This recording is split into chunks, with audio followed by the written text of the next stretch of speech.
Gumawa ng kasaysayan ng Air Force ng ating kalyadong Amerika, sa pamamagitan ng pagsigawa ng unang dogfight, sa pagitan ng isang human pilot at isang fighter jet na kontrolado ng AI o Artificial Intelligence.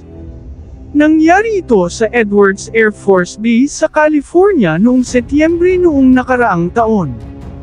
Ang computer-operated na F-16 ay humarap sa isang human-piloted F-16 aircraft sa isang aerial combat. Ang dalawang jet, na umaabot sa bilis na 1,200 miles per hour, ay nagsagawa ng mga defensive at offensive na pagmaniobra, kabilang ang close combat, na umaabot na lang sa 600 meters ang distansya nila sa isa't isa.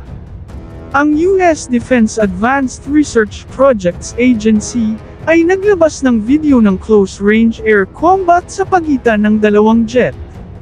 Ang footage ay nagpapakita ng mga jet na nagmamanyobra sa isa't isa, na nagsisikap na matalo ang isa. Ang autonomous aircraft, na pinangalan ng X-62A, Variable Stability in-Flight Simulator Test Aircraft o ang tinawag na VISTA, ay isang modified F-16 na nilagyan ng Artificial Intelligence Program.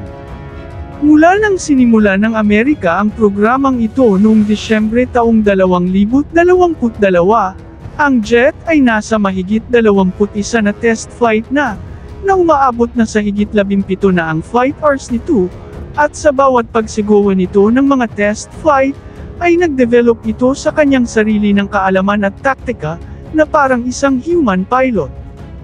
Ito ang unang pagkakataon sa buong mundo, ng paggamit ng machine learning, upang kontrolin ang isang fighter jet.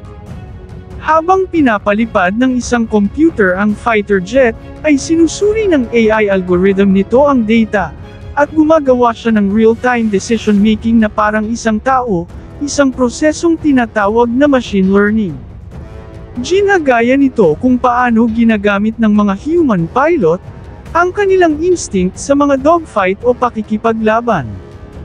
Ang pagsasagawa ng dogfight sa pagitan ng AI-powered jet at isang human pilot, ay tinaguri ang isang transformational moment sa aerospace history, ayon sa US Air Force sa isang pahayag. Hindi ibinunyag ng US Air Force ang resulta sa dogfight, ngunit ayon sa kanila, ito ay paghahanda sa isang futuristic na aerial combat, na di malayong ang isang piloto ay makipaglaban sa isang machine. Marami pa umano ang dapat gagawin, ngunit ang resulta umano sa ginagawang dogfight ay tinawag nilang promising at exciting.